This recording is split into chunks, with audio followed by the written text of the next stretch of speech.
That's got to be the theme of the night, man. The drunkard's laugh. Hello, everyone. Hey, we're live.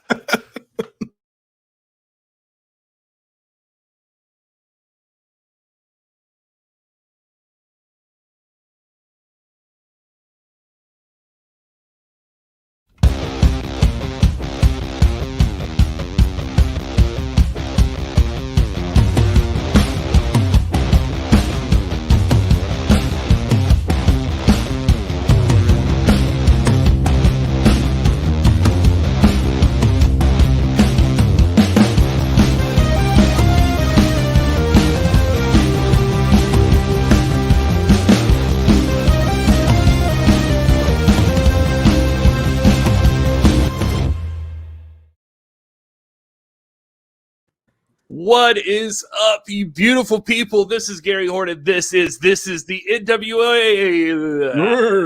Yeah, the show's celebrating the past, present, future,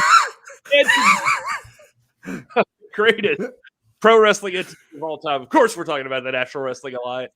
And Rucker's laugh you're hearing is coming from the one and only Dr. Stinson. Hello, Doctor. Good evening, everybody. And, Merry Christmas, by the way. Merry Christmas. Merry Christmas and a Happy New Year to Will Martin. Hey, Will. Hey, it is almost a new year. Yeah. So, well said. Oh, man. Well, it's good to see you guys. It's been a few weeks. All of our people in the chat, Todd, Certified, Front Row, Nero. There's a bunch of people. Polka Dot Pam, I think, is up in there. Yeah, Willie Bowen's out there. Lloyd's here. Noni. Or as Gary is want to say, is Nani McPoney. Nani McPoney is here. And a great question, Eric Dale. Where did I get this sweet t-shirt? Well, the same place that you can get this very sweet t-shirt. And that is on Collar and Elbow Tees. They have the Everybody's a Tough Guy Until They Meet One t-shirt for the world's heavyweight champion, Trevor Murdoch. Why are you shaking your head, Doc? But everybody's not an editor because tough is misspelled on that shirt. So everybody's an editor until your shirt goes out on print. And okay. Eric Dale, Mr. Sir Absurd, I think you would appreciate that. All right. Well, there we go. That is now that we've cleared that up. We'd like to also thank the National Wrestling Alliance for this episode of NWA Power, which gave us a nice 2021 year in review. That was a lot of fun, a lot of great moments. Yeah. The whole reason we're hanging out tonight, though, is just to hang out with you guys, to talk to you about the stuff you liked from this year, things you're looking forward to in 2022, and all things National Wrestling Alliance. That's what we're here for. We're just hanging out. It's a loose show this evening, and well, I got to ask you, Doc, I'll throw to you first. What was your favorite NWA moment in 2021?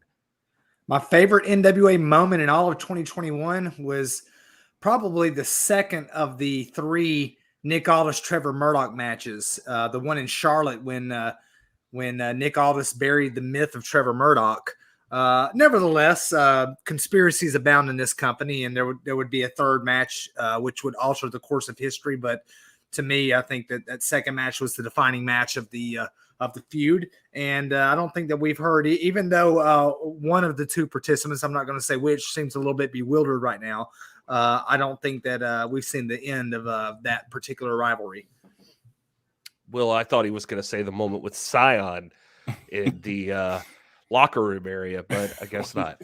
No, yeah, because he left a scar right here. Look at that. Look at that. You can't. It's the camera. Spoiler alert. Scion is Doc's brother. Well, so your dad's an NWA champion? This episode is also brought to you by Drunkard, the official laugh of This Is Pro Wrestling. The bearded trio. I'm not drunk. Yeah. No, I'm just a laugh. I was drunk yesterday. I have not had a drink in 2 weeks. Oddly enough. What? Isn't that crazy? Yeah, Are you it's really been 2 serious? weeks. Is I'm that, really is that serious. a coincidence that was the last time you saw us? No, I don't think it was tied into that, but yeah, I have a mocktail today. I have a fake gin and tonic. Gosh, well, I want you to just send me my doggone flask back, bro. Yeah. Send Send it to me. I nice, need another one. Yeah, This is what Doc Doc. sent us a nice. This is what Doc is flask. referring to. This was our Christmas gift from the good doctor. See that? It's really nice. Also came with this little telescope. It's a kaleidoscope. You got a kaleidoscope. Yeah. So yeah. Is that a thing, Gary? I mean, like, are you straight edge now, or? Yeah. I'm not here. I'm not here to. I don't want to be the, what's the bad the doggone bad influence here. But is that he'll gladly slip into that role? Yeah. But if the shoe fits, or is it just like no drink January or something, or December? No drink December. Is that what it is? I decided a couple of weeks ago that I needed to take a break, and so I did, and we'll see what happens. But I decided I was having a bit too much, and so I decided to ease off of it to see if I could, and I just haven't done it again. Didn't mean to get heavy right here at the start of the show, but go for it, man. That's good. Proud of you. But yeah, there's nothing I'm saying is permanent or anything. I just right now am not partaking. So that's where we're at. What's in your mocktail? It's actually this brand. It's like it's triple second. No, there's a brand called Monday. Lighter fluid. There's a brand called Monday, and they make non-alcoholic gin and bourbon, and I bought some, and nice. So that's what I've been drinking. So I have tonic. I have a mini bar, and so I took my tonic and lime and all of that, and I made a fake gin and tonic. I mean, very cool. It's non-alcoholic gin and tonic. So anyway, I'd like to try that. I'll be right there. Thanks. Come on over. I feel like I'm disappointed Doc already. Yeah, I'll pass. Doc, I'll bring something for you. I'll bring something for you, Doc. My man. Anyway, certified predicting Dr. Stinson versus Scion in Kentucky in February. That's gonna be a big one. You got it. You already got it, and you saw me. I'd have had them in Atlanta. I had my tag team partner not bailed on me. Well, maybe the newer version of your tag team partner will be happy to jump in. Maybe this is a good thing. Yeah, maybe he'll be a little more clear-headed next time. As you'll recall, we were walking to the bar at the time, so that was. Anyway, all right. Let's see. Todd Tomerlin throwing in here. So many good moments in 2021. Trevor and Camille winning, and all the new faces. This season is going to be even better. Todd, I could not agree more. Lots of new faces coming around, and we're going to talk about some of them on this show. Will, I didn't get to you though. What was your favorite 2021 moment? Oh man, well, it's hard to not have a special place in your heart for Trevor winning the 10 pounds of gold in St. Louis, but like for me personally, La Rebellion winning the titles in St. Louis from Stevens and Kratos. That was just for me as a huge fan of tag team wrestling. That was really the kind of launching point of what we have now with this tag team division that is stacked and everybody going for gold. I think Stevens and Kratos were fantastic tag champs for the time that they held the belt. It was a transitional period for the NWA. And they came in and they carried those belts respectably. And, but when La Rebellion took it from them at NWA 73, it just felt like the launching point of, this mad dash for tag teams in the NWA that were kind of a renewed vigor for, those belts. And that was a huge turning point for me. Yeah. Let me ask you this: where would you put the Hex winning their championships in that? Being a tag team aficionado. Yeah, I would put that definitely in the same conversation.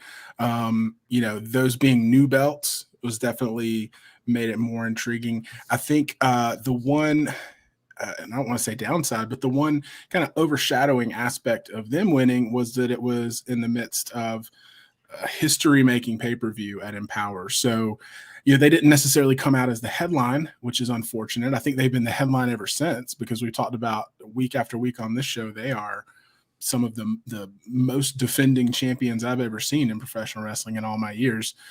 So they're definitely making a case that, they are, some of the most dominant champions in NWA history already.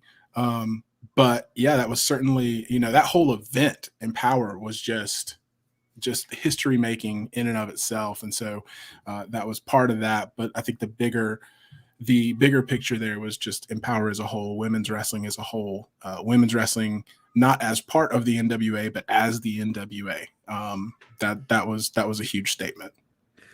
I got to say too, Gary, before you jump in, I know you got to name your favorite moment. I would like to say too that although this isn't a formal NWA moment, I really enjoyed the time that we got to spend with the hashtag NWA fam after the tapings at multiple points, whether it was in Oak Grove or in St. Louis or in Atlanta this last time, hanging out with Front Row and Polka Dot Pam and Heather Hunley and Anthony and Tendra, the Nation show folks, seeing Certified Hustler in person, getting to meet that guy for the first time in real life and living color. That's also ranks up there as high as any formal moment on the mat, getting to be in the company of President Corrigan at some of those after parties and stuff. That was really cool. And it just, to me, it speaks volumes about the nature of the fan community that we represent here in the NWA. And it's so real and it's so organic that you can leave the taping, you can leave the venue, go right over to the hotel or to the restaurant or wherever the party's going to be and hang out with the man who's the founder of the feast, President Corrigan himself. It's pretty neat. And of course you can't put a price tag on time spent with the hashtag NWA fam at all. Yep, absolutely. NWA fam is one of the best wrestling fan bases in the world, and we love hanging out with every single one of you, and we look forward to more of that in 2022. I think we're going to have a better chance of it in 2022. The NWA seems poised and ready to go with a lot of big announcements going all over the place, and so it's going to be exciting to run into you guys and hang out even more. Jedi here saying his, even though it was recent, the British Invasion reunite was awesome. I think that's fair. British Invasion's awesome. And, yeah, no doubt. That's something we anticipated for a long, long time. We were calling for that 2 years ago. So big moment. Here's Polka Dot Pam, Camille winning the Burke, the Hex winning the tag championships, and every time Chris Adonis stepped in the ring. Pam has a bit of a crush on the masterpiece there. So it's who could blame her? He's lovely. I mean, yeah. But I'm gonna I'm gonna side with Pam on this one though, and I'm gonna say that I think that if I thought this over, and I'm gonna announce my favorite moment of 2021 as Camille winning the Women's World Championship. I think that was a beautiful moment and well earned and a long time coming, even though she's relatively new, as far as in the scheme of things. But Camille is a dominant force, as she proved it against one of the best wrestlers in the business, in Serena Deeb at When Our Shadows Fall, and won that title and has been un-effing beatable since. So, yeah, it's good to see Camille, and she has proven every bit of why she deserved that belt. And so it's just been cool to see the dominant year she's had, because you want to talk about somebody who's been all over the place and defended that title. She has taken on all challengers and has just proven to be just every bit the champion NWA needed in that women's division, I think. Absolutely. No doubt, man. I mean, I think that the Serena D match lived up to expectations. There have been a couple of other matches there in her tenure so far. I think of Layla Hirsch, obviously her match with Melina most recently. She's had some encounters with Genocide. But when she won that match at what was it, When Our Shadows Fall against Serena Deeb to win the championship, we knew that we were going to enter into a really important era coming off of that excellent tenure of Thunder Rosa. Camille stepping into that, being the monster that we know she is. She won that particular match, and then we get to Power, and that's when the cannibalism began. That's okay. That's a reference to last get podcast on the left, I think. So let's see what you did there. That's good. Willie Bowen. Go ahead. I think it's in that's when the cannibalism started. But oh yeah, I don't want to. I'm sorry. I know you're a newbie, a last pod newbie. Willie Bowen saying when Allison Kay returned to NWA Power, plus she and Marty Bell are the Hex, NWA World's Women's Tag Team Champions. I have to say that was a pretty big moment. Yeah, we talked a little bit about the Hex winning the tag titles, but just the fact that Marty Bell and Allison Kay are back with the NWA where they belong. They're OGs from back in season 1, so it was good to see both Kay and Bell back and just as a team. And although, Doc, I have to say you had your doubts, they ended up winning the tag team titles. And right next to Camille, the women's division of the NWA is just like this. Right next to Camille, the Hex have been defending those belts on the reg and successfully every single time. Yeah, you're right. I mean, I had my doubts. It wasn't anything about. I mean, if you go back and listen to our back episodes of this excellent show of analysis and academia, regarding pro wrestling, you'll see that I regularly touted the ability of. Look at Gary. Oh, look at that! That's what I wanted to do. Okay. I was trying to get fancy with the camera angles. I wanted to try to do. Whoa. Yeah. Well, I figured the casual show was the time. When you time to to try some new things. It was like I was like, and I regularly and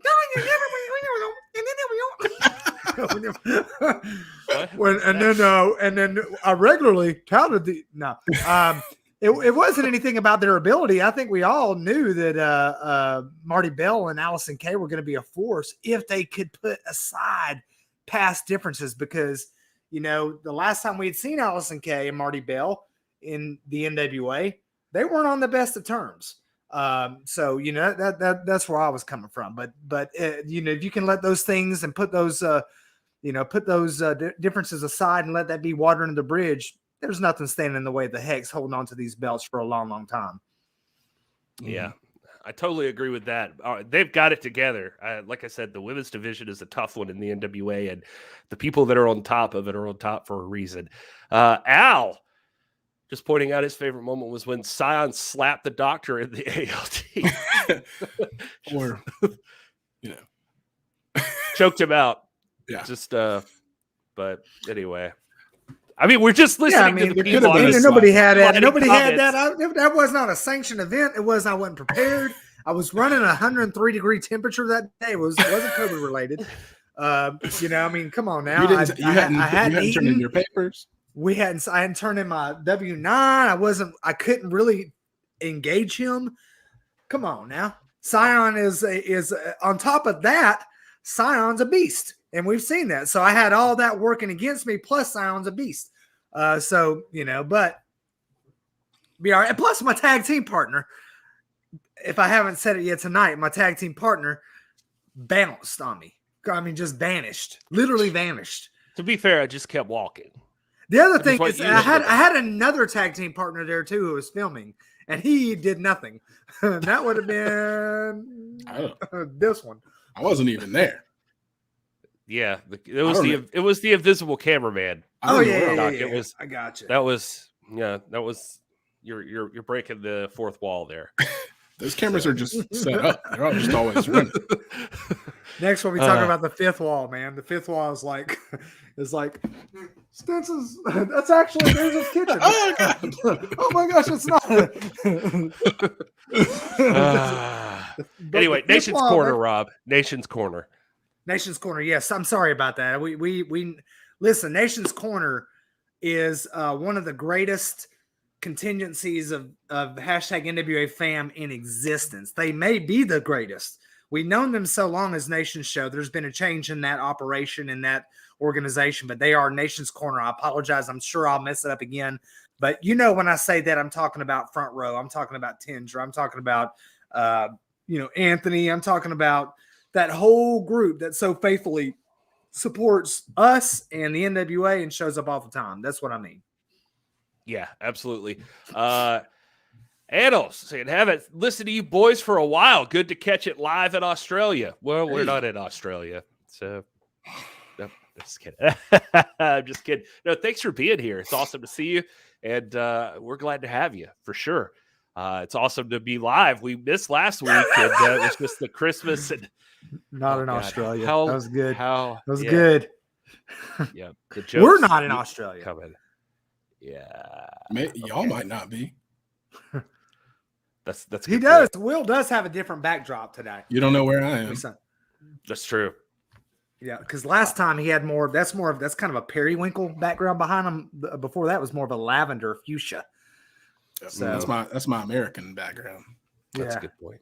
When he's overseas, he uses the periwinkle. What about Jordan Clearwater winning the national championship in 22? How about that prediction from Terry McDermott? That could happen. I don't know if that's a prediction. He says he wants to see it. Yeah. Well, that's just what he wants. Okay. Whether you love him or hate him, Chris Adonis is the champ, and that's a tough hill to climb. All right, fine. You want a prediction? Let's jump to Bobby. Bobby says Genocide is future NWA Women's World Champion. That's just a spoiler. That's not a. See what I did? Yeah. So here's another spoiler, Bobby. There's a bunch of different Spider-Mans. I have no clue. So anyway, Doc has not stopped drinking, in case you're wondering, and he's actually ramped it up a little bit. He kind of he felt like he needed Gary's to balance out. Gary's slack. He doesn't want there to be a shortage. Look at Mike here from France. What's up, Mike? It's good to see you. Thanks Mike, for being here. Whoa. I'm a big fan of your fries. Oh God, I knew that was coming. Did you? And your dip and your onions and your kisses. Kisses, yeah. Stupid. What's happening tonight? Told you it was a loose show. We just lost never Mike told us France. that. We just lost 50% of the viewers. So sorry for that. We're trying our best. All right. Front row, back serious. Cardona showing up in the NWA was a big moment too. It sure was, front row. Matt Cardona, who expected that? I sure didn't. And I was there. And let me ask you this, front row. Bigger moment. Was Matt Cardona a bigger moment than the OGK showing up in Oak Grove, Kentucky? Which was bigger? Because both of them had a lot of notoriety coming into it. Both of them had hustled and were being talked about in all the wrestling publications and all that. I agree with you. Matt Cardona was a big moment, but what's bigger, Cardona showing up or the OGK showing up? It's an interesting question because Cardona's got he's been popping up in all kinds of different territories, like GCW and over in Impact and that sort of thing. So it is interesting to see. He's made a name for himself as now, I guess, a former GCW world champion. And so here he is in the NWA. Looks to have huge implications in 2022, but that's not to say the OGK can't do the same. So, very, very interesting. So you guys throw those thoughts out there. Bigger moment, OGK or Cardona? Franklin Whitley, we did not say HBK. We said OGK. OGK. But here's Roy DeCap saying Doug Williams just showing up at all is the best thing of 21. That's a good one. Even being announced beforehand, it wasn't a surprise appearance. He was announced for Hard Times 2. Even so, it was such a big moment. Just seeing him in an NWA ring was, as Doc mentioned before, something we've talked about for years. And just to see that happen was awesome. How about the Burke? The original Burke was a big moment over at the Chase. The OG, the real deal Burke, being owned by William Patrick Corgan. That was huge. Dead Lumens, great photographer, by the way, mentioning Ric Flair returning to the chase was magic. That was a huge, I gotta tell you, moment. man, we listened to that speech, and he just went out there and was given permission to just speak from his heart. And he said things that you talk about breaking the fourth wall and saying things that in traditional wrestling organizations in the past, what you wouldn't want to say and that kind of thing. I think Ric Flair speaking, had us all in tears that night, man. And he was in tears and we were all in tears. And it was really neat to see that. And to see it in that venue, in the Coruscant Ballroom at the Chase Hotel, was magical. I don't know that can ever be replicated. I was so happy to be a part of that and be able to experience that. I think all of us, I looked up over there, both Will and Gary that night, and we were trying to do our best to do our job. We were on the clock and trying to get footage and that kind of stuff. But I think we all had a tear in our eye that night seeing that. It was amazing. That's true. Al mentioning NWA invading other promotions in 2021 was amazing. That's true. NWA stars showing up all over the place. Patrick mentioning Masha Slamovic. That was cool seeing her at Empower. And Jedi bringing up Camille versus Layla Hirsch. That match stole the show at Empower. Yeah. It was like that. I think you could make an argument there. That was huge. Yeah. Certified bringing up another moment there. Awesome Kong and her retirement, her return there. That was pretty awesome. Let's see what else. What other moments? Eric says, I think my favorite moment would have to be when Nick Aldis hit the ref with a chair during a title defense. I cussed at him. So that's a good one. There's a slant on that though. How about let's throw to Naughty McPotty? Not a specific one, but I really enjoyed seeing Latimer really coming into the spotlight. He hasn't yet managed to take the win he wants, but he has really stepped up both in ring and at the podium. Can't say enough good things about Tom Latimer. That guy is on his way to being perhaps the biggest player in the National Wrestling Alliance. He's if he gets his way and Camille gets hers, that's exactly what's going to happen. Those two are constantly scheming, and Tom's made his name. He would have loved that win, I think, last pay-per-view at Hard Times 2 against Nick Aldis, but unfortunately he didn't pick that up. But if you've heard him talking lately, that's far from over. So we're going to see more out of Tom Latimer in 2022. I'm positive. It's like we say, it's a mathematical certainty. That's we correct. ran the algorithm. It's unavoidable. It's inescapable. And frankly, I've got my money on Tom Latimer in 2022. That's a good bet. For what? Just to be there? To reach the mountaintop, baby. Where he and Chris Adonis and Camille to own, operate, manipulate all the championship gold in the NWA, maybe even expand Strictly Business so that they can capture that junior championship and the tag titles. Very interesting. I think there's a good possibility of that. Yeah. Yeah. I mean, he's ended 2021 probably not the way that he would have liked to, but he doesn't seem to have missed a step in terms of just as Eric says here, his hunger. He doesn't seem discouraged. He seems as motivated as ever, and a motivated Tom Latimer is dangerous. So, yeah, and thank you, Scooby, for reminding me. I guess we all have our little interactions with the roster, and Tom regularly tells me to piss off. So there's always that. Let's see. While I'm talking about Strictly Business and Tom Latimer, I guess now's as good a time as any to bring up Camille has this shirt.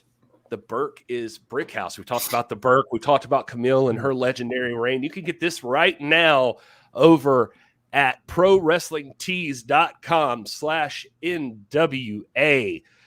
Go get all your favorite NWA merchandise over there. There's lots of cool stuff there. And anybody in the NWA fam goes and buys their stuff over at Pro Wrestling Tees. And those guys have been good to the NWA. And so you can get everything all the way from the shirt, like the shirt Rob's wearing right now. You can get the Legacy logo shirt. I didn't think those were ever coming back with just like the black and white.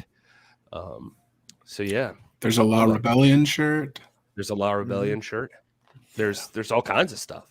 There's a Trevor Murdoch shirt, a nice like woodbird logo emblem. Trevor Murdoch there. If you don't want properly edited, tough guy. properly edited and everything. Proofread. Yeah. There's only so many spots on the shirt, like only so many characters you can have, and I think that's what happened there. It's like a tweet. Yeah, they had to cut it down. Samira, welcome, Samira. Big fan of Empower. And so I said everybody's tough. Incredible. You could just say everybody's tough. Yeah. Now Samir. He's still trying to edit your T-shirt. He is. His doctorate will not let him be okay with that shirt ever. If I could take one moment to be serious for just a second, one of my other favorite moments that I wanted to make sure got recognized, God, I can't talk, is the moment in the return of the NWA back for the attack after a title defense from Nick Aldis against Aaron Stevens. There was a celebration of the life of Joseph Hudson, who we sadly lost, and that was a big moment there.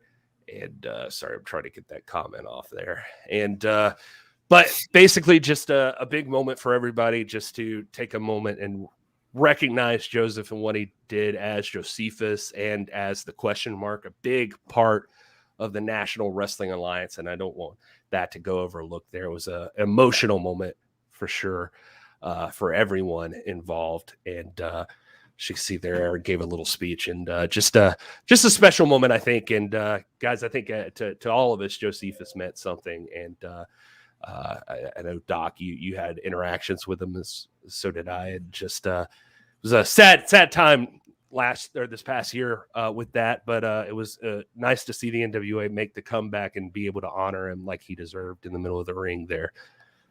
Yeah, and elevate his flag there in the GPV studio, the NWA arena, permanently, and to see Aaron Stevens dedicate the rest of his career to the legacy and life of the great Joseph Hudson, who has gone far too soon, but left an indelible mark and an impression on all of us. And again, it wasn't that, he was great, that we liked him, we loved him, and he was great. He was great, but we loved him and everything that he touched, and his creativity and skill and ability. He made the NWA much better, and he's certainly missed. But I think there are many people in place from President Corgan, all the way down to Aaron Stevens, to people like Nick Aldis, who approach the NWA and keep him in mind, and his spirit and attitude and the things that he would like to have seen play out. Joseph Hudson will forever live in NWA. And I know Eric Dale, who's hashtag NWA fan, and he's in the chat. He was a particularly close friend of Joseph Hudson as well. And that was a tough one, and a great life. And he'll never be forgotten. Yeah, and like James Lawrence mentioned on the comment there, it's cool that still to this day at the studio, the Mongrovian flag hangs high, and so that's a very nice tribute to him. And if you were at the last set of tapings, like Front Row saying here, Billy and Aaron did one of the VIP meet and greets, and talked a lot about him there, and it was very cool to see. But yeah, just wanted to take a minute to remember him there and talk about Josephus for a moment. Throw it back to the chat here. Let's talk about some other great 2021 moments. I'll go to Royded here against watching Doug Williams' European uppercut of Flying Colby, which is nice. Something you never thought you'd see, right? Yeah. And then the NWA delivered it. Once again, something you didn't know you needed till you saw it. Yeah, bunch of big good callback. Good callback there, Will. Yep. That Bobby was mentioned Pope a bunch of stuff. and Colby, right? Yeah. So both with Colby. Yeah. Oh, interesting. Yeah. Let's and not forget that's Deanna. when the cannibalism started. All right, let's not forget Deanna versus Melina at Empower, also a big Impact Knockouts Championship match. That was awesome. Melina had a pretty nice year. She didn't get all the outcomes she wanted, but she's her star is shining bright. Like, she's been in 2 huge championship matches, and I'd look for her in 2022 to continue. She seems to have dubbed herself the permanent #1 contender anyway. So I guess we'll be seeing more of Melina as time goes on. Let's see here. And let's see. Carl Bramblett predicting Odinson as a breakout next year.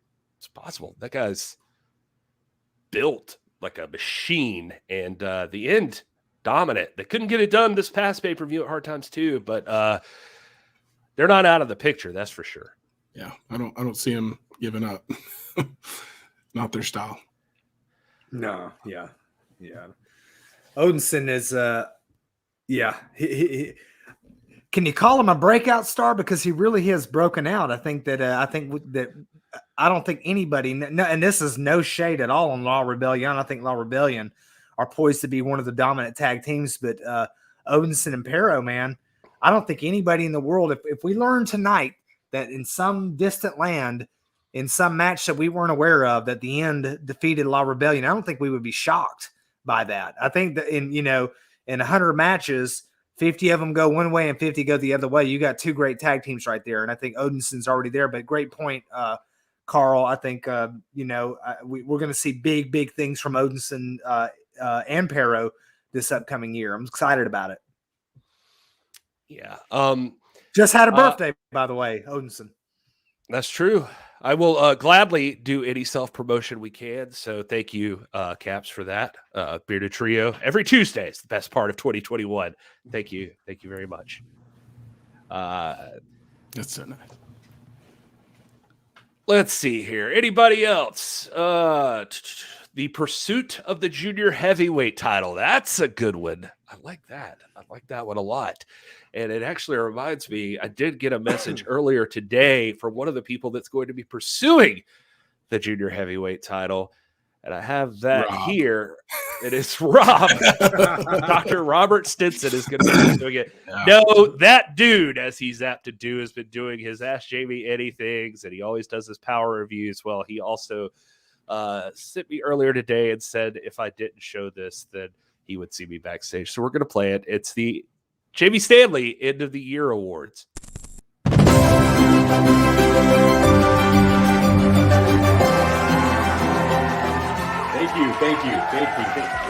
you especially. Thank you. Ladies and gentlemen, boys and girls, all you sexy beast Jamiacs out there, welcome to the National Wrestling Alliance 2021 Year in Review, hosted by yours truly, America's Jawline, patent pending, Jamie Stanley. Now, in case you're wondering, no, I didn't just spend 20 minutes on YouTube trying to figure out how to tie a bow tie, okay? I'm more sophisticated and cultured than that. Plus, it only took me 15 minutes. Let's get to the awards, shall we? Now, the first award of the night is for the Owner of the Year, and it goes to Mr. William Patrick Corgan, if that is your real name. Simply for the fact that you got in on the ground floor of the most handsome, talented, charismatic, and humble dude in all the game. That dude, the worldwide phenomenon, Jamie Stanley. So congratulations to you, Mr. Corgan, and you're welcome. Now, the next award of the night goes to the most dominant superstar of the year, which obviously goes to the Brick House, Miss Camille.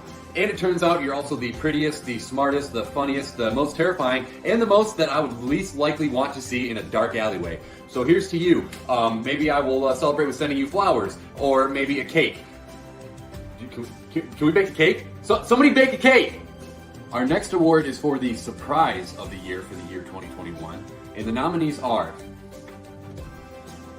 the OGK debuting, Mike Knox, that is your real name, attacking Trevor Murdoch, and Matt Cardona showing up at Hard Times 2. And the award goes to Matt Cardona at his surprise appearance at NWA Hard Times 2. And what a surprise it was. The only bigger surprise was the fact that he was able to pry himself away from his Ghostbuster dolls long enough to come wrestle for a little bit. Because he's a nerd. And now we go to the award for the Match of the Year, which goes to Nick Aldis versus Trevor Burton. Nope. We are not doing that. No! I've got a better one for you. The Match of the Year award goes to the Rude Dudes as they defeated the Ill Begotten. Fantastic. And now for our final award of the night. It is for the Wrestler of the Year, and it goes to... Nope, hold on. Gotta change that real quick. 1 second. Technical difficulties. Okay. And it goes to Jamie Stanley. That dude. That's me. Guys, thank you so much. It is such an honor and a privilege. You like me. You really like me. And of course you would like me, because I am God's gift to pro wrestling and women and humanity in general. Don't you play me off. Okay, because 2021 was a great year for you, boy. But mark my words, 2022 will be the year of Jamie. And if you don't like that, it's simple. You can sit back, relax, and deal with it. This has been 2021 National Wrestling Alliance Year-End Awards. Thank you guys so much for watching. Hope you have a great holiday season and a happy new year, unless your name happens to be Joe Galley or that nerd Kyle Davis or Gary Neckbeard. Other than that, God bless. We'll see you next year. Well, thank you for that, Jamie Stanley. And I just like to point out that I shave like my neck. I don't know if you could, it's not like down my neck. I don't think that's the same thing. So anyway, Are those official awards? Are those official? They're about as official as anything we say. they're officially that dude's awards. Perhaps a bigger wrestling celebrity than Jamie Stanley, though. In the chat, we would like to say hello and Merry Christmas and Happy New Year to Miss Mickie James. Thanks for being here. A lovely, lovely woman and the Impact Knockouts champion, and just everything I strive to be as a human being. That is a Wrestler of the Year candidate right there, legitimately. Knockouts champion. Yeah, and she did mention that nobody, or that I never play her videos, but I don't recall any videos. She got a point. No, she got a point. Well, send some videos for the post show, Mickey. We'll be happy to play them. We would love to. And I guess if you're still out there, lots of people tonight have been requesting Empower 2. So you might want to jot that down for your notes in 2022. Just throwing it out there in case you weren't thinking about it. You might have just forgotten about Empower, but nobody else did. So Mickie James, bring back Empower. All right. Thank you. And that's how we do this show. And I'm signing off with a demand to Mickie James. I will demand Mickie James. I will not demand Mickie now. James. And now I apologize. And now, if it happens, we could be like, "Oh, it's because it's talked about it on the show."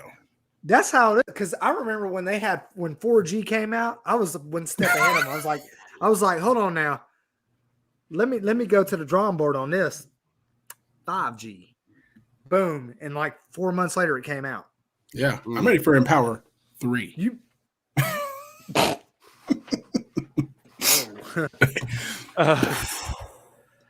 Yeah, that's a good point. 2022. That's how you blow people's minds, though. I think Will's onto something. Empower 3 in 2022. Oh, ooh. How about that? Think about Nobody else is even on that level yet. Right. My mind is blown. Dang. I don't think it's going to work. Will, step into my office. You're fired. All right. Let's see here.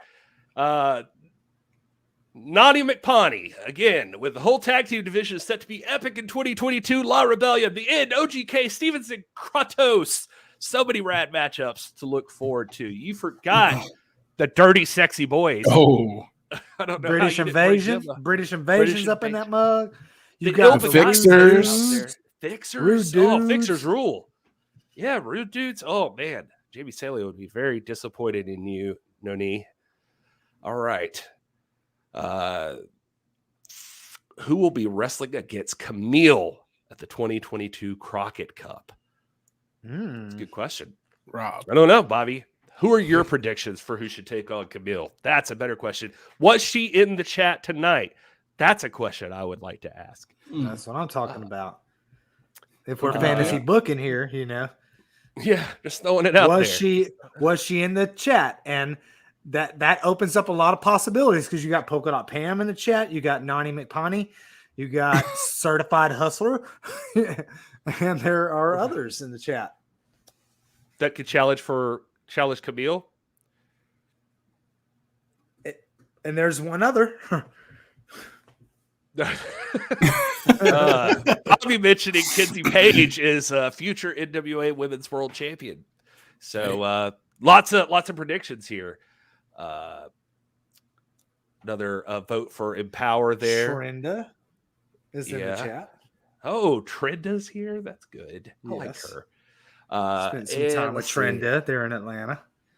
James Lawrence asking if we've seen the new belt. We have not. I assume he's talking about the Junior Heavyweight Championship. Nothing yet. But imagine we'll be seeing it soon. If you're not aware already, January the 8th, NWA USA premieres on YouTube.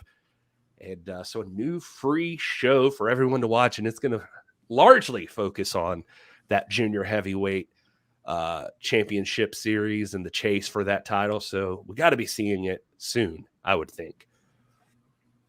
All right. I'm so far behind in the chat, guys. I'm trying to catch up. Front Row was doubting the authenticity of the awards as well, in case you guys missed that. All right, I'm zooming ahead so I could be caught up with the chat. And so, because there were so many comments, and we're grateful for those. Thank you guys for being here. That's, let's talk about Doc's. I'd go more Goose than Maverick for Doc if I had to pick. Oh, that's still top. No, definitely Maverick. Definitely Maverick. Are you? Front Row saying his money against Camille, by the way, is on Pam. She's scrappy. Camille versus Pam. Hey. I'll tell you what, there is quite the height difference between those two, though. I will throw that out there. There's quite the height difference between you and Camille, too. It's true. It's you're not wrong. Let's see here. NWA USA should be great. I can't wait to see it. No, look, 2022 is going to have a lot of announcements coming up for the NWA, not the least of which is NWA USA, which is going to be big. I hear the national title will be a huge focus on that show, as well as the Junior Heavyweight Championship. So a lot of different stuff, but look for other announcements as well. Some of the stuff that we already know about that's going to be huge that I'm looking forward to from the NWA in 2022 is we know Power Trip's coming. Look at that. Oak Grove, Kentucky, Saturday, February the 12th, 2022. Those tickets went on sale at noon today. And if you go look at them, that front row is basically gone. But you can still try to get tickets and go join your hashtag NWA fan and see some great wrestling action. No matches officially announced, but I assume everybody on that graphic's going to be there. In fact, I happen to know that they will be. So at least count on Kylie Ray, Nick Aldis, Trevor Murdoch, Camille, and Tom Latimer showing up. And can't wait to see how that card plays out. But if you guys saw By Any Means Necessary, that's going to be huge. Power Trip in Oak Grove. I'm excited. You guys going to be there? I'm going to be there. Yeah. Yeah, Of course. Yeah.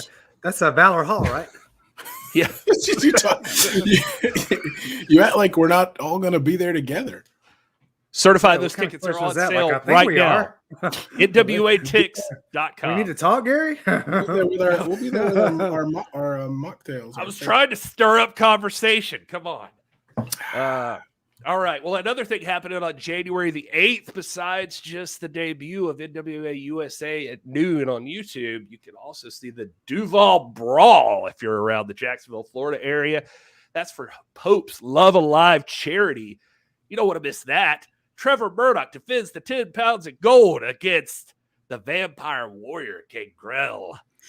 And everybody's a tough guy, Gangrel, until they meet one. Tough, like the meat, that like well done. That's okay. You saw that? I was like, man, what in the world is Trevor Murdoch doing, taking on the Vampire Lestat, man? Come on now, he need to get his eyes checked out. Reppin'. Didn't expect the Ann Rice reference tonight on the NWA That's Power a little Post callback show. there. He just a crawlback. A crawback. Crawback. That was a little crawback. She's gone, man. One of the greats. Ann Rice. We lost Ann Rice just recently. Darius Lockhart, how about that guy? He was on AEW Dark Elevation yesterday. I saw that. Took on Matt Hardy, but he is going to be a big part of NWA USA. And he was unfortunately not at Hard Times 2, but we'll get to see him in action on that show. And that's going to be a big one. Terry McDermott predicting Sal gets mental help in 2022. Man, Sal and that was kind of uncomfortable to watch there. His interaction with that has to be in the notable moments of 2021, seeing his interaction with the Sinister Minister and Judas and the various tests of loyalty, of fealty that he had to undergo to prove himself worthy as a minister of, or as a member of the Sinister Minister's stable of talent there. From, licking Judas's boots or whoever's boots. I can't remember if it was his or Judas's. And taking a choke slam and then drinking the blood. And that's when the cannibalism started. Yeah, that'll do it. Drinking blood. Thank you. Pam, R.I.P. Ann Rice, recently passed away. So, good to remember her as well. All right.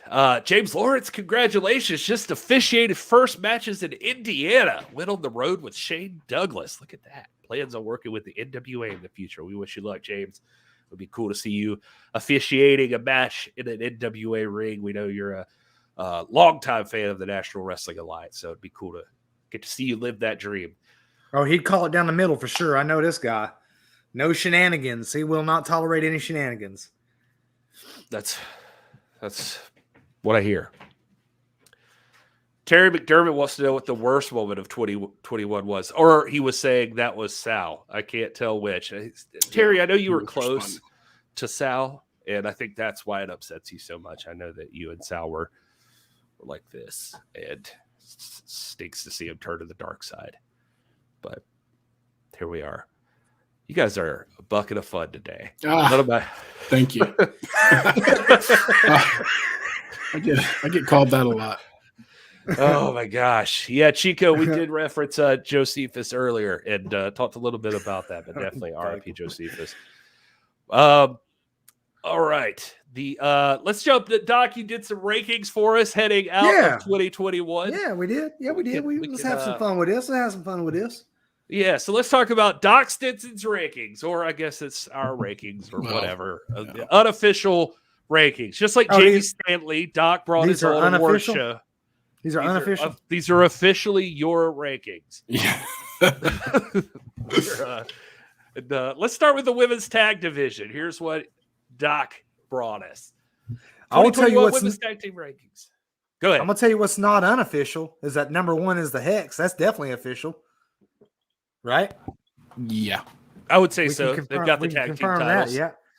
You got a couple of tag teams there that again, I think what I like about the women's tag team division is that probably more than any other division in the NWA, this epitomizes the fact that the NWA is a meta promotion, because you look at names in there like Colin King, Red Velvet, Natalia Markova, Tootie Lynn, who came up literally, plucked out of the local circuit there in St. Louis.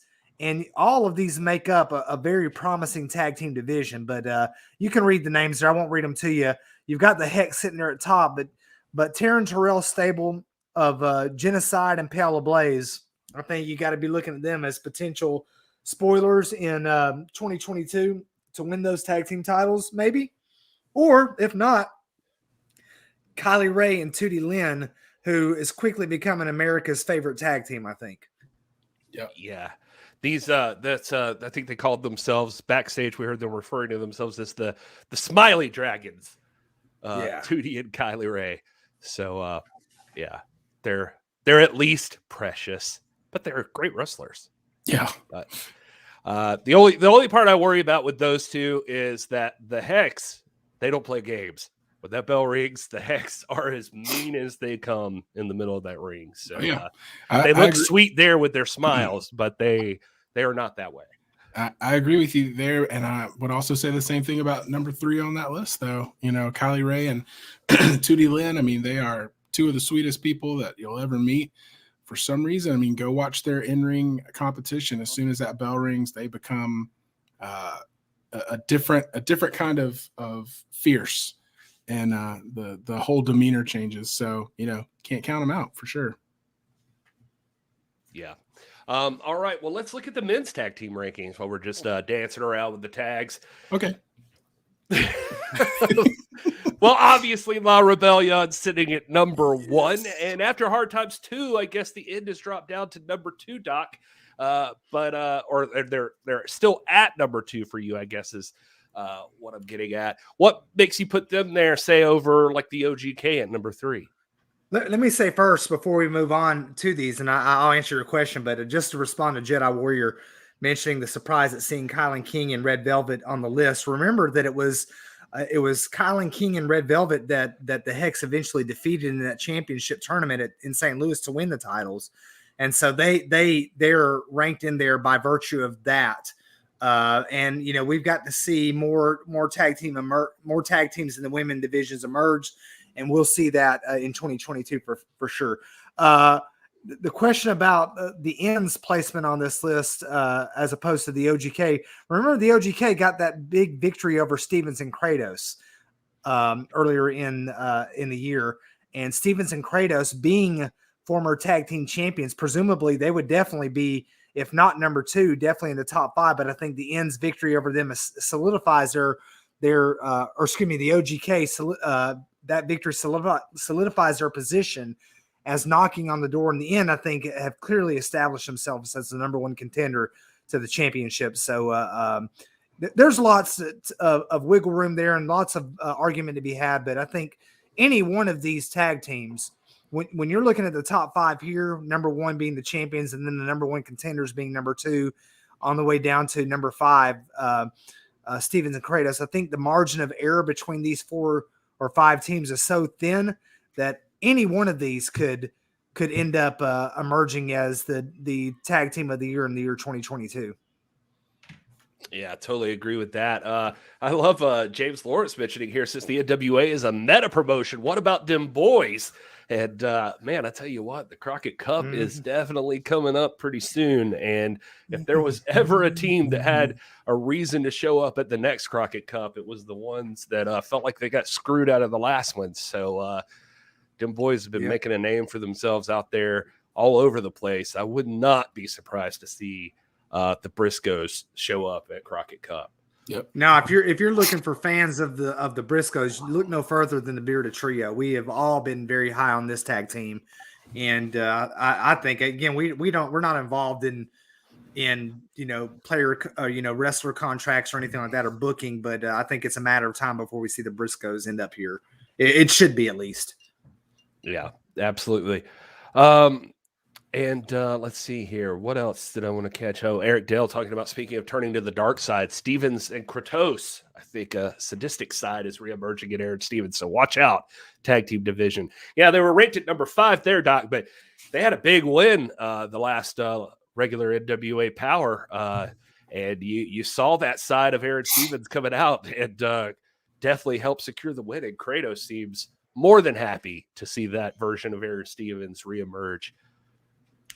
Yeah, and you look at, and I know Will's got a lot to say on this, but you look at the teams that aren't on that list, and we're talking about the depth in this division. Look at Hawks Airy. I mean, Hawks Airy, I think anybody would be a fool not to think that they're not going to be on the map big time in 2022. You look at the British Invasion's on that list, but you look at the Rude Dudes, who I think we've become extremely impressed with. The Ill Begotten. I mean, they're and then you never know who's going to show up. The OGK showed up out of nowhere. Who's going to show up in Oak Grove, Kentucky next time? We don't know. But as it stands right now, I like where those positions are. But that is subject to change, as everything else is in the NWA. All right. Well, let's take a look at you made us a ranking here, and so I'm really curious about this one. The junior heavyweight division has a place here on your rankings, and of course, number one, you have vacant because there is not currently a junior heavyweight champion. But at number two, you've got Austin Aries. Number three, Homicide. 4, Jeremiah Plunkett. 5, Jamie Stanley. And I'm sure that dude is going to love that he's on the list. Probably not at number 5, but at least he's there. And I'm curious, what puts Austin Aries above Homicide for you, Doc?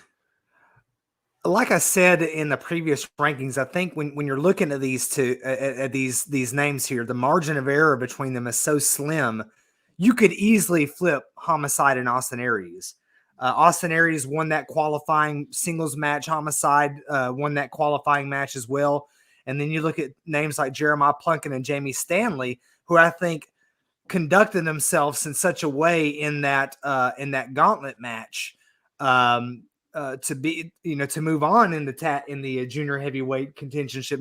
Now they did not prevail in those, but if you look at where they went out and how they went out over against guys like Benjamin and the Hawkses and that, I think they displayed themselves in particularly noble ways. And, but again, there's room for motion in this. And if I really would have liked to have had a big enough screen to put a top 10 in here, because I would like to see, your Hawkses in this and your Alex Taylor's, who I think is someone that's going to be, making a lot of waves here. But, we look at the names to me right now that I think carry a lot of momentum.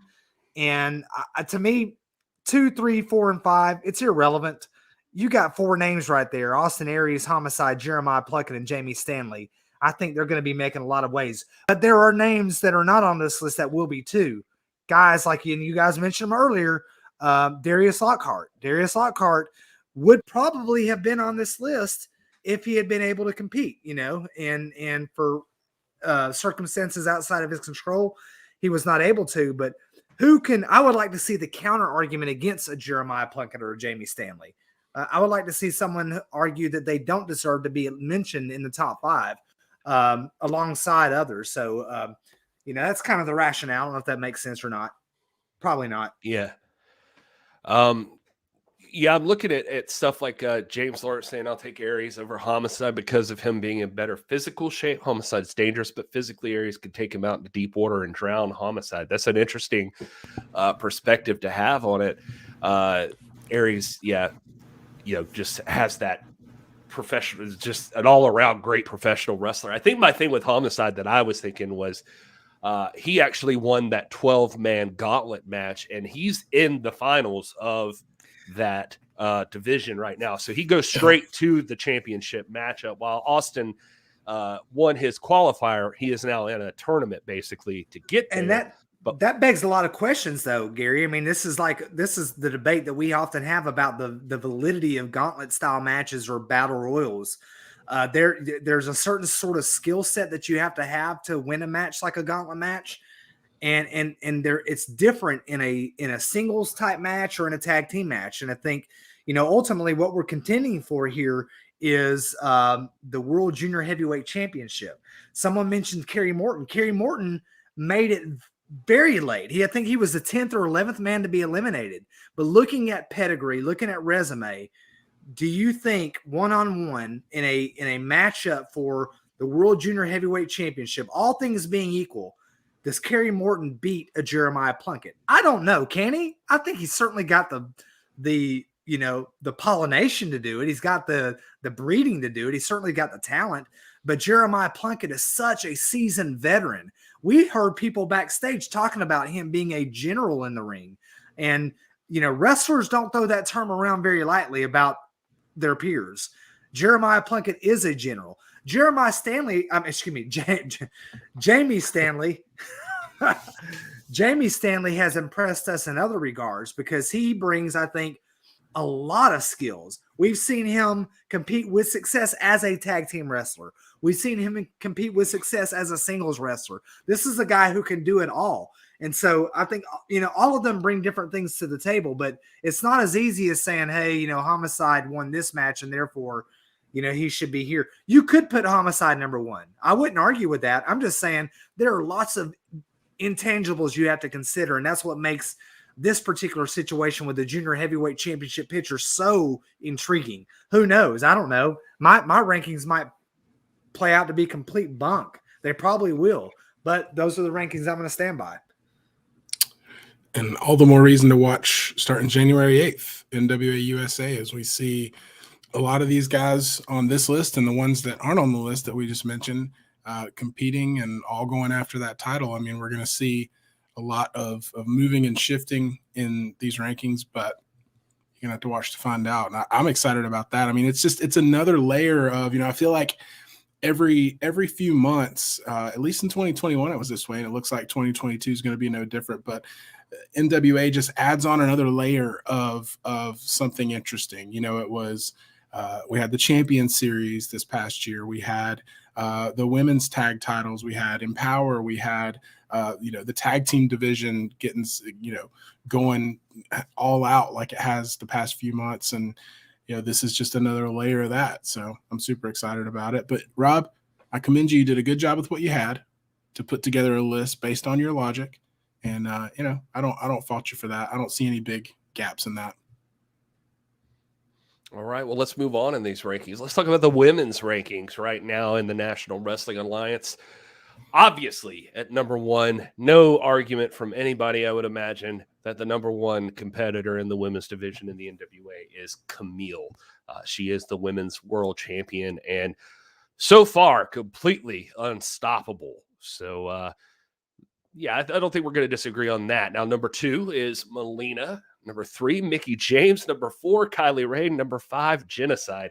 You can't ask for a better group of women right there. Just to show you, that's already, look at the depth of that roster right there about people that are in this division that can compete. And this is just some of the best in the business. And so I've got no qualms with your rankings here, Doc. What about you, Will?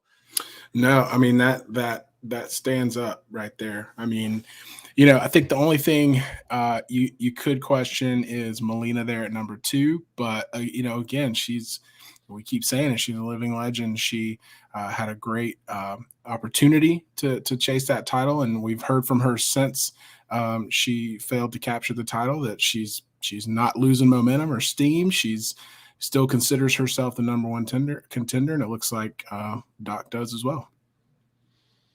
Yeah, and you could, again, the margin of error when you get to 2 through 5 is so thin. You could invert these anyway. You could theoretically put Mickie James at number 2. She does hold a world championship level title as recognized by Pro Wrestling Illustrated. We've not seen her compete really yet for the NWA championship. So I wouldn't argue that. I think Melina, though, has clearly gunning for this, for the Burke. That's what she's competed for. And this, these standings are over against the Burke specifically, not the Knockouts title. But, you got to look at the women that are not in this list. You look at your Kylie, your Kinsey Pages. You look at your Chelsea Greens. You look at your Maddie Rinkowski's, who is an NWA alumnus herself. You look at, names like that. But I think looking at these top 5, this speaks. Don't skip over front row saying Tootie Lynn too. Tootie Lynn, yeah, of course, Tootie Lynn. Tootie Lynn, you got Kiera Hogan, who had her first crack at a world's championship. My point here in this list, and listen, these 5 again is what you said, Gary. I think is that this speaks to the depth of women's wrestling in the NWA. I mean, you can't. I would set this list over against the list of any other promotion. I don't care where you go in the world. These 5, I put these 5 against anybody else. When you're talking about Camille, Melina, Mickie James, Kylie Ray, and Genocide, that right there, I'm telling you, that's big time. No argument here on that one. Let's jump over to the men's real quick and take a look at that. And of course, at number one, it's hard to argue that Trevor Murdoch, the NWA World's Heavyweight Champion, is, of course, number one in the men's division. Followed reasonably right behind him is Chris Adonis. He's the national champion and thus the number one contender for the World's Heavyweight Championship. And then you've got Tyrus right there at number 3, who I believe right now is still undefeated in the National Wrestling Alliance and is the TV champion with 3 solid defenses under his belt. Well, I think he's got a 4th one coming up, Doc. I think he's with Jaden Roller, right? Jaden just won the qualifying match. I think that'll be number 4, I believe. And then got Nick Aldis here at number 4. What a weird year 2021 was for Nick Aldis, is sitting at number 4 in the rankings, and then followed by Pope at number 5. That is not the way we started this year for sure, but thus here we are. Interesting rankings on those. Will, what do you think? I mean, some similar names that we did start the year off with, but in a completely different order. And you know, you want to talk about depth again. I mean, there's so many names that aren't on this list. I mean, there's obviously some newcomers. You've got Scion, you've got, and that's not a new, I just mean, you know, new in 2021. You know, you've got Scion, you've got Mims, Jack Stain, you've got Crimson. I mean, all, you know, there's been some big time matches and some guys that have really showed out in 2021. But at the end of the day, yeah, if you hold these 3 titles, you are at the top of the mountain in the men's division, which only leaves room for a couple of guys. And you know, putting Nick Aldis in there at number 4, you know, nothing questionable about that. It's the guy who's carried that title for you know, for the longest time in our lifetime, really. And you know, Pope has done the same with the TV title and has established himself and has, you know, until he got injured a few weeks ago, was right there on the hunt for it. So, yeah, I mean, there's a lot, you know, there's a lot of changing you could do with number 4 and 5, but I do think you hit the nail on the head with Nick Aldis and Pope. Yeah, and I see all the feedback in the chat, which is great. I think lots of names being mentioned. Obviously, Tom Latimer, Mims. You've got Judias, who was the number 1 contender for the national championship for a long time there. I mean, again, that's Scion, who I think has surprised everybody, who's emerged as a legitimate threat to any championship. You can't, this again speaks to the depth of the NWA and its roster. Someone responded or made the comment about Pope should be number 2 and this and that. And maybe so. I mean, you could argue that Nick Aldis should be number 1 or number 2. That's just not how it works in the NWA. In the NWA, you know, the championships mean something and they guarantee you contendership spots. And I think that order is about right. It's a formal order. I think if you looked at the official rankings put out by President William Patrick Corgan, you would see 1, 2, and 3 just like that, because out of necessity it must be. But who can argue with Nick Aldis or Pope being at number 4 and 5? I'm not saying you can't make an argument. Don't get me wrong. I mean, I think Tom Latimer is quickly accelerating. I think, you know, Scion has made a case. But Pope is there. He's got that, you know, championship series shot there in his pocket that he's completely, you know, and continuously been teasing with. But you look at Nick Aldis, 1,044 days in a second reign alone. That doesn't account for his first reign. Nick Aldis is the greatest, you know, world's champion of our lifetime, the greatest champion of the modern era. Some might even put him number 1 on this list if it weren't for the fact that Trevor eventually defeated him for the championship. This right here, I think, is probably as accurate as you're going to get as far as rankings go, based on formal position and momentum. Trevor Murdoch is top. He's the top of the food chain. Adonis and Tyrus are there because they have the most prestigious titles, absent the World's Championship, the 10 pounds of gold. But Nick Aldis and Pope, I think anybody would say they're right there knocking on that door. And in 2022, you look at these 5, if the world just went crazy, all 5 of these men might hold the world championship at some point or another. Yeah. Yeah, and you can insert a lot of these names into that 4 and 5 spot, but I think this is the biggest deciding factor for me. If you were to remove Nick Aldis or Pope from this top 5 list and interchange them with anyone else, I think that would be a crime. So that's why I say that I feel like you've hit the nail on the head. But again, the depth. I mean, and there's such a small margin between all of these people, between guys like Pope and Scion or Pope and Mims, guys that are quickly working their way up. And I think our 2022 rankings are potentially going to look a lot different and include a lot of these names that we're talking about now. But where we stand right now, I think this is the most accurate picture. I'm looking at this list and I don't see any problems myself either. I mean, I love guys like Scion, Mims, Tom Latimer, of course, is a beast. He's a monster among men. He is one of the most dominant athletes in the National Wrestling Alliance. But you got to look at 2021 as a whole, and it's to me, it's impossible to disagree with this right now. You're talking about Chris Adonis, who has been on quite the streak since reclaiming the national championship. Same with Tyrus since winning the TV championship, and even before, he's been unstoppable, undefeated in the NWA. Nick Aldis, aside from his one loss, which was in a World's Heavyweight Championship match, he's still dominant as far as the National Wrestling Alliance goes, and so is the Pope. Mims and Scion and Tom Latimer, as much as I love them, they've had their setbacks in 2021 as well. So I think these rankings are fair. I mean, Scion had it. And the big key to that, too, as you just said, Gary, it just hit me, is that, as Doc said, championships matter in the NWA. Championships are championships for a reason. They hold weight. They carry weight. All 5 of the men on this list have held those championships in 2021. That's right. So, a lot of the guys you're mentioning, even though, yes, they are making names for themselves, you talk about Crimson, you talk about Jack Sting, you talk about Mims, you talk about Scion. None of those guys have held gold in 2021. Nick Aldis and the Pope did. So that, to me, would be the deciding factor. If you're making a list for the NWA, now if you're making it for some other promotion where titles don't matter, then go have at it, and it can be a popularity contest. In the NWA, that's not how we do things. And so this list, I believe, encapsulates the top 5 for 2021. Yeah, and you think like Nick Aldis obviously had that historic World's Championship title run.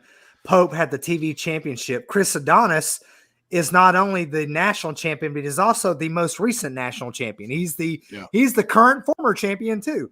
And before him, it was Trevor Murdoch. It was Trevor Murdoch. So you've got this right here is this is your top tier. And let me ask you guys this. Looking at this list of these 5 men, talking about depth and talking about how small the margin of error, who on this list is the toughest man to defeat? I would bet anybody to tell me it's not Nick Aldis, that Nick Aldis is not the hardest man on this list to beat. If you look at their careers over the last 3 to 5 years, yeah, Nick Aldis, hands down. I mean, he's had one loss in that amount of time, so it's hard to say. I mean, you can't really. That's just a mathematical equation, right, Rob? It's mathematical certainty. Certainty. Yeah. Sorry. Yeah, and then again, there is Trevor Murdoch. That's when the cannibalism commensurated. There's Trevor Murdoch, who, as you know, everybody's a tough guy until they meet one. So, Anyway, five pretty tough guys on that list. Man, I was just looking at this list and thinking to myself, any one of these or any 2 of these men in a match against each other, that's marquee. That's headliner material right there. So that says something about the National Wrestling Alliance and where they're at right now. Who had Polka Dot Pam wanting to see Chris Adonis as world's champion on their 2022 bingo card? And he could be. He could be Polka Dot Pam. I'm serious. Like this. He's got a claim. Guy, now he's got a claim. He has a stake in this. He is the number 1 contender. He is the number 1 contender to the most prestigious trophy in the world. And I don't think anybody in the world would sit here with a straight face and say that on his best day, he could not win that title. It might happen, Polka Dot Pam. It might happen in 2022. Strictly business. # Team Strictly Business. Oh boy. Well, there we go. And lastly, we're gonna rank the bearded trio coming in at number 1. All right. Well, yeah, Damian Redmond. Let's see. Who was I looking at just now? Oh, it was Eric Dale talking about Trevor's walking around with a big target on his back. Buckle up, Murdoch fans. That's the other side of that.